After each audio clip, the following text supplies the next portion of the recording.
Le cri déchira la nuit parisienne comme un éclat de verre brisé, tu n'es qu'un imposteur, un voleur de vie. Ma voix, rauque et étrangère à mes propres oreilles, résonna contre les murs haussmanniens de l'appartement haussmannien surplombant les Champs-Élysées. Adrien, c'est moi, et en cet instant, je fixais l'homme que j'aimais ou que j'avais aimé, avant que l'accident n'efface tout comme s'il était un stranger sorti d'un cauchemar. Ses yeux verts que je ne reconnaissais plus, s'emplirent de larmes, et il recula, le visage pâle sous la lumière tamisée des lustres en cristal. Le silence qui suivit fut plus assourdissant que le hurlement. Célestin, mon fiancé, le magnate des vins bordelais dont la fortune rivalisait avec celle des Rockefeller transposés en France, s'effondra sur le tapis perçant, ses mains tremblantes tendues vers moi comme pour rattraper un fantôme. Adrien. C'est moi. Célestin. Ton Célestin. Souviens-toi de Venise, de la gondole sous la lune, de nos promesses gravées dans le marbre de Saint-Marc. Mais rien. Un vide abyssal. L'hôpital m'avait prévenu, l'amnésie post-traumatique pouvait durer des mois, effaçant non seulement les faits, mais les sentiments les plus viscéraux. Et pourtant, au fond de ce néant, une intuition maladive me susurrait qu'il mentait, qu'il avait orchestré tout cela pour m'enchaîner à sa fortune empoisonnée. Tandis que les sirènes des ambulances hurlaient au loin écho de l'accident de voiture qui m'avait volé ma mémoire, je sentis une fissure se former dans l'armure de ma confusion. Était-ce la peur qui me faisait douter, ou la vérité qui se frayait un chemin à travers les ombres? Les jours suivants s'écoulèrent dans un brouillard de perplexité, comme si Paris elle-même conspirait à me submerger de ses lumières trop vives et de ses parfums trop capiteux. J'avais été transféré de l'hôpital Cochin vers cet appartement somptueux du 8e arrondissement, un palais moderne aux baies vitrées offrant une vue imprenable sur l'Arc de Triomphe. Célestin, avec une sollicitude qui me semblait à la fois touchante et suspecte, avait insisté pour que je reste là, sous sa surveillance. Pour ta sécurité, mon amour, murmurait-il chaque matin en m'apportant un plateau chargé de croissants tièdes et de café noir, fort comme un uppercut. Mais qui était cet homme? Un sauveur ou un geôlier? Je m'appelais Adrien Duval, du moins c'était ce que disaient les papiers que l'on m'avait fourrés sous le nez. 32 ans, architecte freelance spécialisé dans les rénovations de châteaux en Loire, célibataire ou plutôt, fiancé à ce Célestin de Beaumont, héritier d'un empire viticole qui s'étendait des vignobles de Saint-Émilion au marché new-yorkais. Les photos éparpillées sur la table basse racontaient une histoire d'amour idyllique, nous à Cannes, riant sur un yacht sous le soleil méditerranéen, nous à New York, enlacés devant un sapin de Rockefeller Center, sa main possessive sur ma taille. Pourtant, chaque image me donnait la nausée, comme si on me forçait à avaler un mensonge sucré. Regarde ça, Adrien. C'était l'été dernier, à Bordeaux. Tu as dit que c'était le meilleur vin de ta vie. Célestin s'assit à mes côtés sur le canapé en velours bleu, son corps athlétique fruit d'heures passées en salle de sport avec vue sur la Garonne frôlant le mien avec une intimité qui me faisait reculer. Il était beau, indéniablement, cheveux noirs ondulés, mâchoire carrée, un sourire qui, sur les photos, illuminait des salles de bal. Mais en vrai, ses yeux verts trahissaient une vulnérabilité qui me désarmait. Où étaient ceux de la culpabilité? Je repoussai l'album photo. Et si tout ça était faux? Photoshop, montage, un plan tordu pour m'extorquer quelque chose? Les mots sortirent avant que je ne puisse les retenir, acides comme le citron dans un pastis. Son visage se décomposa, et pour la première fois, je vis une fêlure dans son armure de milliardaire, les épaules voûtées, les lèvres pincées. Adrien, l'accident. C'était sur la 6, en rentrant de Lyon. Un camion a dérapé sous la pluie. Tu as protégé ma voiture avec la tienne. Tu m'as sauvé la vie. Comment peux-tu douter de nous? Les souvenirs tentaient de percer la brume, fragments épars comme des éclats de mosaïque, le goût salé de ses lèvres sous la pluie normande, le rire étouffé lors d'une escapade à Deauville, nos corps entrelacés dans les draps de lin égyptien de cette suite au Ritz. Mais il s'effilochait, remplacé par une paranoïa grandissante. Et si Célestin n'était pas mon fiancé, mais un rival qui avait profité de mon coma pour s'infiltrer dans ma vie? Les journaux People, que sa secrétaire m'apportait en pile discrète, titraient sur « Le couple gay le plus en vue de Paris », spéculant sur notre mariage imminent à la mairie du 16e. Étais-je vraiment cet Adrien-là, ou un imposteur dans ma propre peau? Le docteur Moreau, mon neurologue, un quinquagénaire bourru aux lunettes rondes, me reçut dans son cabinet du Marais, entouré de livres jaunis sur la psyché humaine. L'amnésie sélective est traîtresse, monsieur Duval. Elle n'efface pas seulement les faits, elle réécrit les émotions. Donnez-lui du temps. Et parlez-lui. L'amour, c'est comme un muscle, il se souvient même quand l'esprit oublie. Facile à dire pour lui, qui rentrait probablement chez une épouse aimante et des enfants braillards. Moi, je rentrais vers Célestin, qui m'attendait avec un dîner aux chandelles, foie gras, magret de canard, et une bouteille de son château Beaumont 2015, millésimé pour notre anniversaire, que je ne commémorais pas. Ce soir-là, après le dessert une tarte aux figues dont le sucre me colla à la gorge, il osa l'impensable. Il s'agenouilla devant moi, tirant de sa poche une bague en platine ornée d'un saphir bleu, identique à celle que je portais au doigt sans m'en souvenir. « Épouse-moi, Adrien. » Pas pour les apparences, pas pour les tabloïds. Pour nous. Pour raviver la flamme que l'accident a presque éteinte. Son regard implorant, ses mains chaudes enveloppant les miennes. Mon cœur, ce traître, bondit dans ma poitrine. Était-ce un souvenir, ou simplement l'attraction primitive d'un corps face à un autre? Je retirai ma main d'un geste brusque. Et si je dis non? Si je te dénonce comme l'usurpateur que tu es? Les mots étaient un poison, et je les vis l'empoisonner. Il se releva, chancelant, et pour la première fois, une ombre de colère traversa son visage. Usurpateur? C'est ça que tu penses de moi, après tout ce que j'ai sacrifié? Ma famille, mes affaires, pour être avec toi? Il claqua la porte de la chambre d'amis où il s'était exilé depuis l'accident, me laissant seul avec le tic-tac de l'horloge et le poids de mes doutes. Les nuits suivantes furent hantées par des rêves fragmentés, des vignes infinies sous un soleil impitoyable, le crissement des pneus sur l'asphalte mouillé, et Célestin penché sur mon lit d'hôpital, murmurant des prières en latin que je ne comprenais pas éveillé, je fouillais l'appartement comme un détective dans un polar américain, cette influence hollywoodienne qui imprégnait même mes peurs.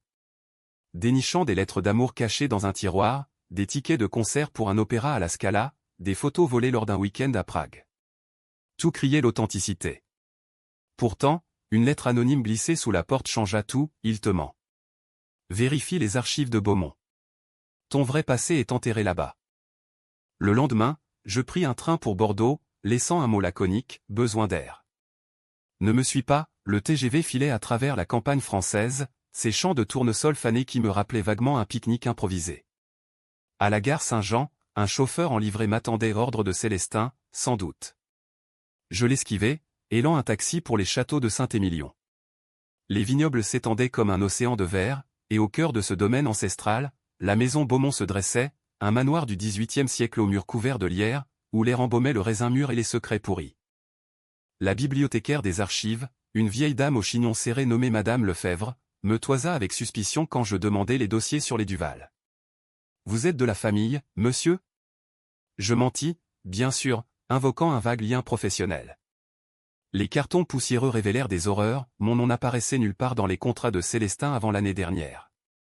Pire, un rapport d'enquête sur un accident similaire, datant de 5 ans, impliquait un rival d'affaires de Célestin, un certain Laurent Voss, qui avait perdu un proche dans un crash suspect. Et si? Mon téléphone vibra, Célestin. Où es-tu? J'ai vu le mot. Reviens, s'il te plaît.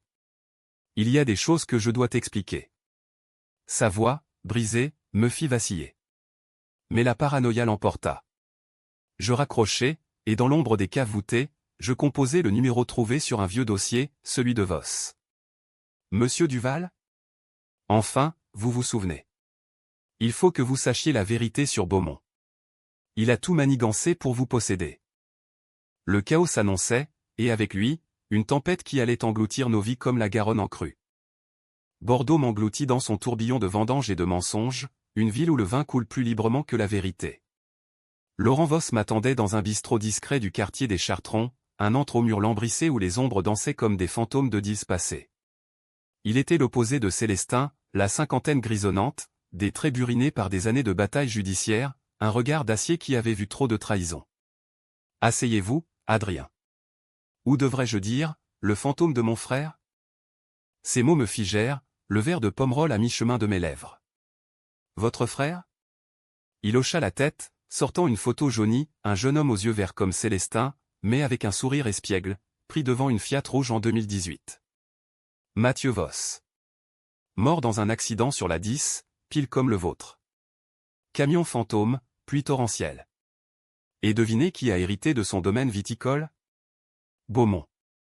Célestin l'a racheté pour une bouchée de pain, accusant la malchance. Mais j'ai des preuves, des virements suspects, des témoins qui ont vu Célestin rôder près de la scène. Le monde bascula. Étais-je une marionnette dans une vendetta plus ancienne? Voss me bombarda de documents, emails codés, relevés bancaires montrant des transferts de Célestin vers un consultant anonyme juste avant l'accident. Il vous a choisi parce que vous ressemblez à Mathieu. Architecte, sensible, libre. Il voulait recréer ce qu'il avait perdu ou détruit. L'amnésie? Pas un hasard. Le médecin qui vous a soigné est un ami de la famille Beaumont. Je quittais le bistrot les jambes flageolantes, l'air automnal chargé d'humidité me fouettant le visage comme une gifle. Paris me semblait à des années-lumière, un mirage de tours Eiffel et de baisers volés. Pourtant, en regagnant la gare, mon esprit vagabonda vers Célestin, son rire franc lors d'un dîner improvisé au Fouquet's, la façon dont ses doigts effleuraient mon dos pour apaiser mes cauchemars. Était-ce tout faux? Ou l'amour vrai pouvait-il naître même d'un mensonge? De retour à l'appartement, la nuit tombée comme un rideau de velours noir, Célestin m'attendait, assis dans le salon, une bouteille de cognac ouverte devant lui. Ses yeux rougis par l'insomnie contrastaient avec sa chemise blanche impeccable. Tu es parti sans un mot. J'ai cru que tu me quittais pour de bon. Il se leva, tendant les bras, mais je reculai, le dossier Voss serré contre ma poitrine comme un bouclier. Dis-moi la vérité, Célestin. À propos de Mathieu Voss. À propos de l'accident. Son visage vira aux cendres, et il s'effondra sur le canapé, la tête entre les mains. Oh, mon Dieu! Voss t'a contacté. Ce serpent. Adrien, écoute-moi, Mathieu était. Tout. Mon premier amour, mon partenaire en affaires. L'accident était réel, un tragique hasard. J'ai racheté le domaine pour honorer sa mémoire, pas pour la voler.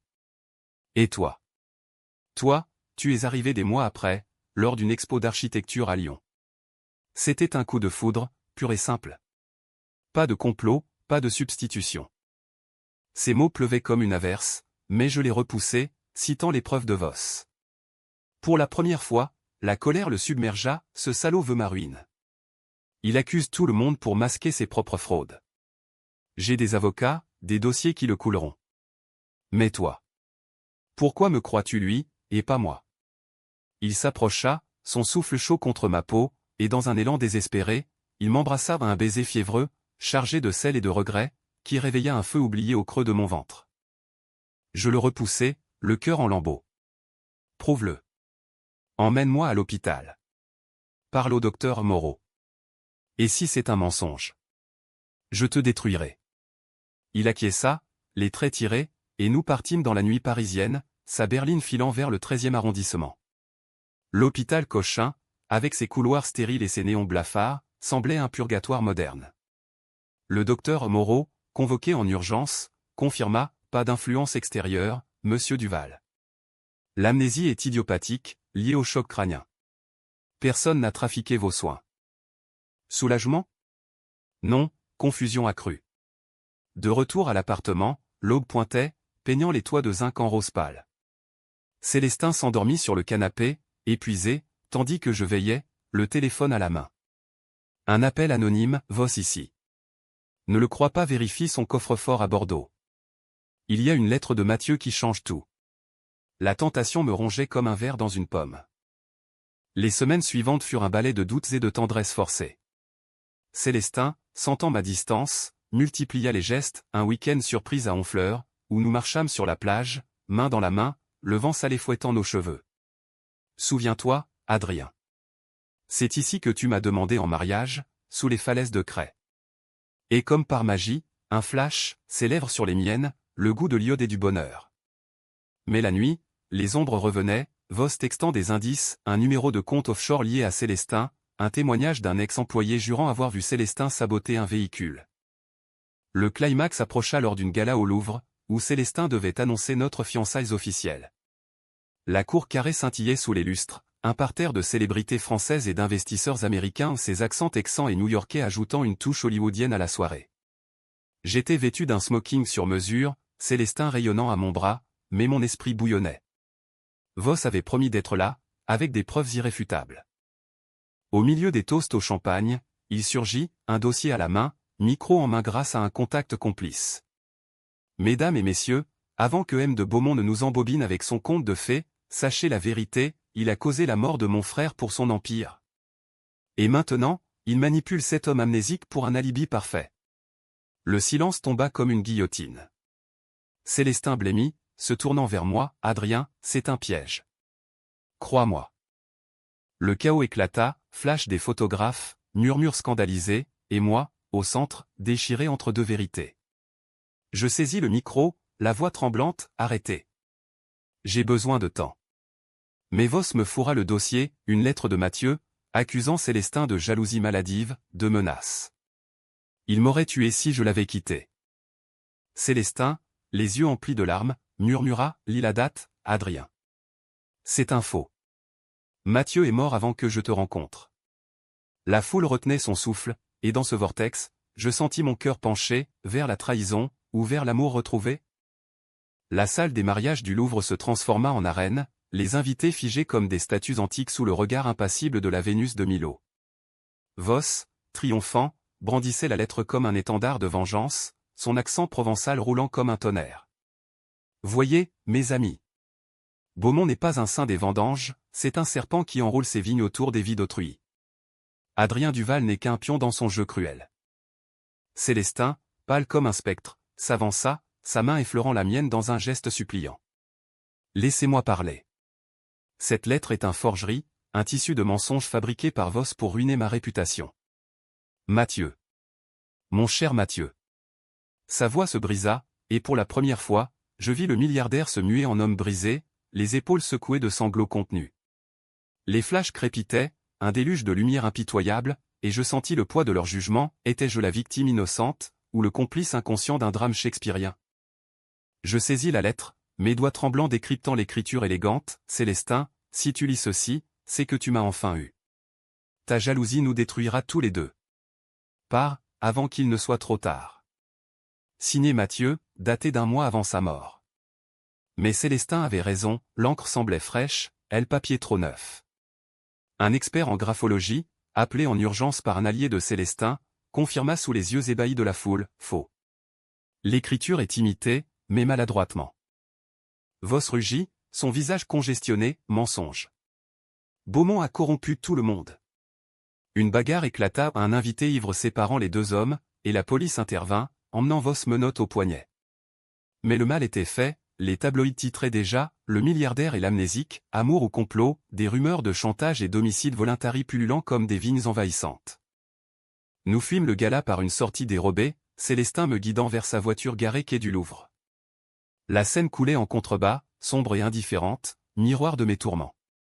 Pourquoi ne m'as-tu pas dit pour Mathieu dès le début, demandai-je, la voix étouffée par le vent froid. Il gara la voiture sur un banc désert, coupant le moteur. Parce que ça faisait trop mal. Mathieu était mon premier, mon idéal brisé. Quand je t'ai rencontré, Adrien, c'était comme une renaissance. Tu n'étais pas un remplaçant, tu étais la suite logique, l'amour que je méritais vraiment. Mais Voss. Il a toujours cru que j'avais saboté l'accident par jalousie professionnelle. Ses confessions s'écoulèrent comme un vin millésimé, après complexe. Il avoua les nuits blanches après la mort de Mathieu, les thérapies avortées, la façon dont mon sourire lors de cette expo l'avait arraché à l'abîme. Et l'accident? Il secoua la tête. Pur hasard. Mais j'ai prié pour que tu survives, parce que sans toi, je ne suis rien. Dans l'habitacle confiné, nos regards se verrouillèrent, et un courant électrique passa au pas de la colère, mais du désir refoulé, amplifié par la crise. Je l'embrassai alors, un baiser vorace, main dans les cheveux, corps pressé contre le tableau de bord. C'était comme si ma mémoire se réveillait par la peau, le goût de son aftershave boisé, la courbe de ses hanches sous le tissu tendu. Prouve-le-moi, murmurai-je contre sa bouche. Pas avec des mots. Avec toi. Il obéit, ses mains explorant avec une urgence tendre, et sur ce banc isolé, sous les étoiles parisiennes, nous nous abandonnâmes l'un à l'autre, un acte d'amour fiévreux qui scella une trêve fragile. Mais le répit fut bref. Le lendemain, une bombe médiatique, Voss, libéré sous caution, avait fui en Suisse, emportant des preuves supplémentaires des enregistrements audio où Célestin semblait confesser un rôle dans la mort de Mathieu. Faux, encore, mais le doute s'insinua comme un poison lent. Célestin S. Empire vacilla, investisseurs se retirant, actions en bourse chutant, sa famille ces Beaumont puritains du sud-ouest le reniant publiquement pour déshonorer le nom. Je devins son encre, ou son boulet. Les jours se muèrent en une routine de crise, matin à éplucher les mets avec des avocats, après-midi à marcher dans le jardin des Tuileries, où il me racontait nos souvenirs comme des contes pour endormir un enfant sceptique. Ici, tu m'as dessiné un croquis d'un pont imaginaire, reliant Paris à New York. Tu disais que notre amour était comme ça, transatlantique, indestructible. Et petit à petit, les pièces s'emboîtaient, un flash de nous à Central Park, main dans la main sous les feuilles automnales, fuyant les paparazzis new-yorkais. Pourtant, la trahison guettait. Un soir, alors que Célestin dormait, je fouillais son bureau, ce sanctuaire de bois de rose et de dossiers confidentiels. Au fond d'un tiroir, une photo, moi, ou quelqu'un qui me ressemblait trait pour trait, avec Mathieu. Au verso, pour Célestin, avec Amoura, mon sang se glaça. Était-ce une preuve de substitution? Ou un cousin oublié? Le lendemain, je le confrontai lors d'un déjeuner au café de Flore, entouré de touristes et d'intellectuels sirotant leurs expressos.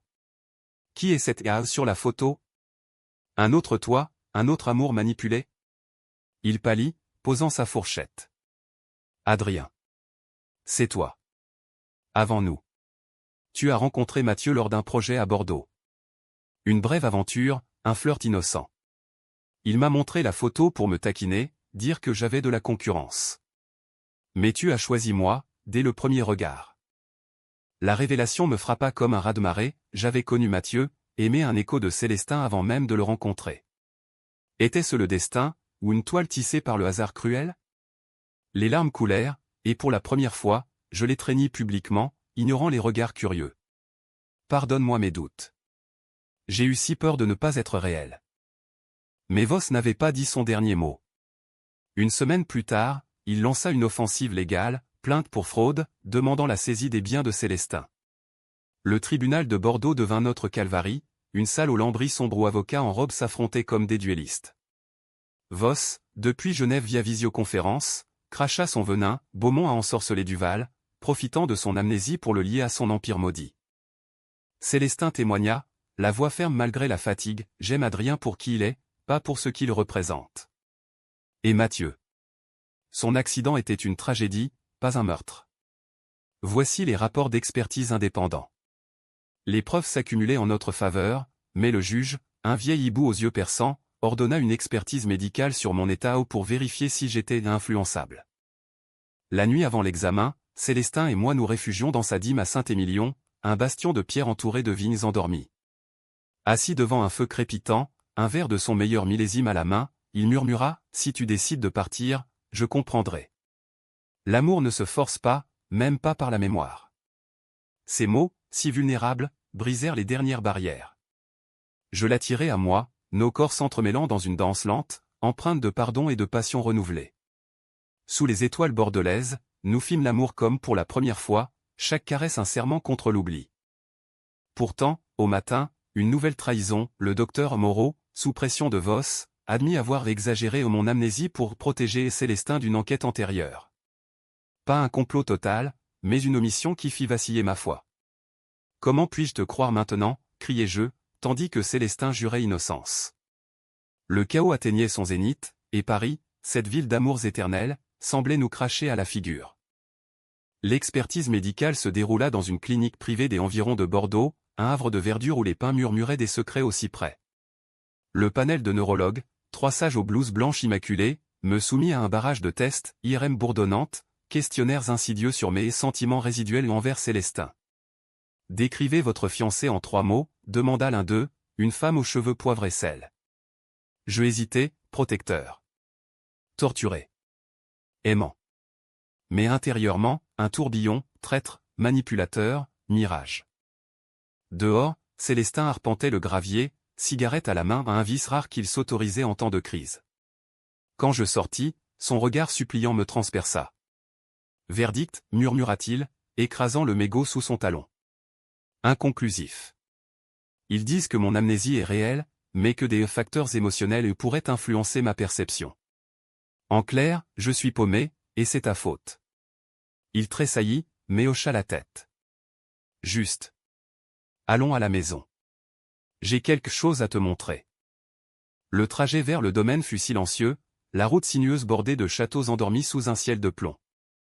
À la maison Beaumont, il me guida vers une chambre secrète derrière la bibliothèque, un reliquaire de chêne aux étagères chargées de vinyles et de lettres jaunies. Au centre, une boîte en acajou, les lettres de Mathieu. Les vraies. Lis-les, et juge. Je m'assis sur un fauteuil usé, le cœur battant, décachetant les enveloppes avec des doigts maladroits. Les mots de Mathieu coulaient comme un fleuve clair, amour pour Célestin, mais aussi doute sur ses ambitions dévorantes. Il veut posséder le monde, c'est, et j'ai peur qu'il me possède moi aussi. Pas d'accusation de meurtre, juste une tristesse résignée. La dernière, datée la veille de l'accident, si je pars, c'est pour nous sauver tous. Pardonne-moi. Une larme tomba sur le papier, brouillant l'encre. Célestin, adossé au mur, expliqua, il avait une liaison. Pas avec toi, Adrien, mais avec un concurrent. L'accident. Il fuyait une dispute. J'ai appris la vérité des mois après, et ça m'a brisé. Quand je t'ai rencontré, j'ai juré de ne plus jamais manipuler l'amour. La révélation me terrassa, Mathieu s'était suicidé, indirectement, fuyant un amour toxique. Et Célestin, hanté par la culpabilité, avait reconstruit sur des ruines. Pourquoi ne pas me l'avoir dit, demandai-je, la voix rauque. Peur que tu me vois comme un monstre. Mais avec toi, c'était différent. Pur. Il s'agenouilla, posant sa tête sur mes genoux, et je caressai ses cheveux, un geste instinctif qui raviva des souvenirs enfouis, nous à Venise, gondole oscillante, promesse chuchotée sous les ponts. Pourtant, Vos frappa de nouveau. Depuis la Suisse, il diffusa les enregistrements des montages audio où la voix de Célestin semblait avouer, j'ai tout planifié pour Mathieu. Et pour Adrien, ce sera pareil. Un scandale international, CNN en anglais, Le Monde en français, tous spéculant sur le triangle gay mortel des vins français. Célestin S. Fortune s'effrita, banque gelant les comptes, employés démissionnant en masse.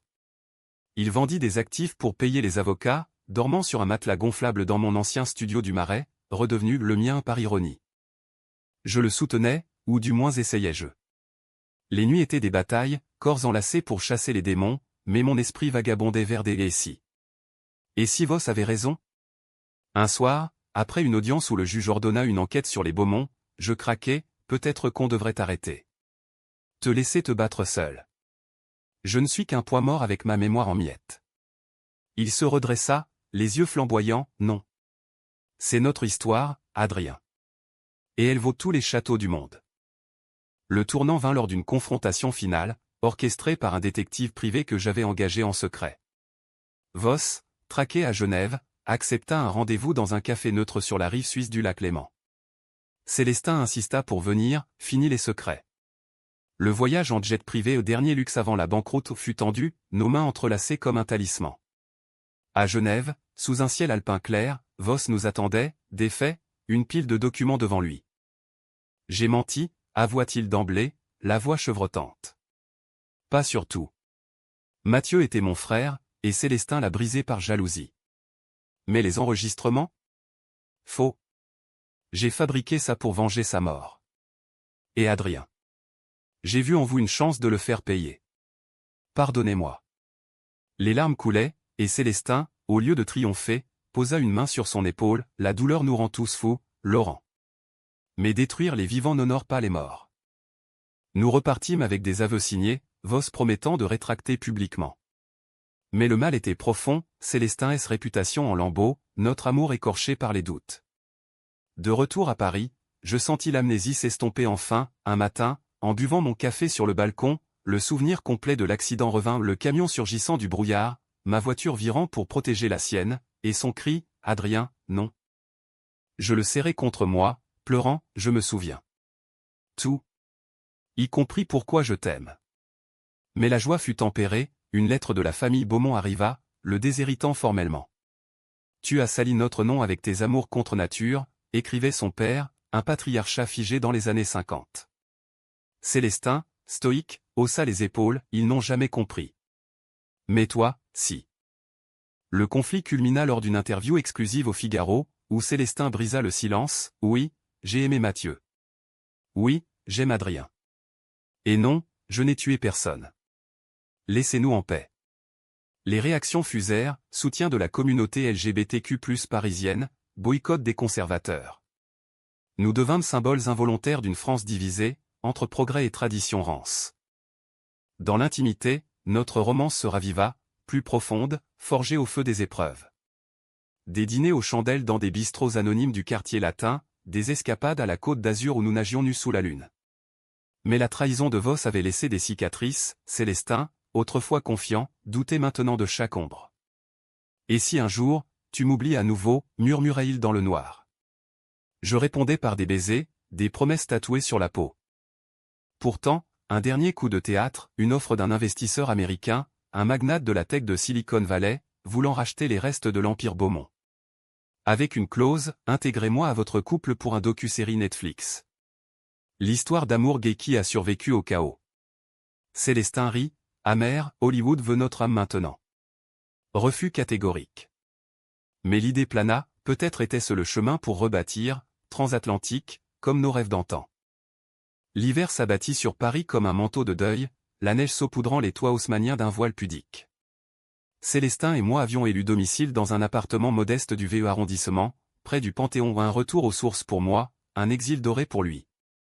Les vignobles de Bordeaux étaient vendus en partie, l'Empire réduit à une petite maison de négoce éthique, bio et solidaire. Pas de milliardaires ici, juste deux hommes apprenant à s'aimer sans les chaînes de la fortune. Les souvenirs affluaient maintenant, cascade libératrice, notre première nuit au Meurice, champagne et rires étouffés, la dispute à Noël dernier, quand sa famille m'avait snobé, et comment il avait claqué la porte pour moi. Tu vaux plus que tout leur château, avait-il dit. Et c'était vrai.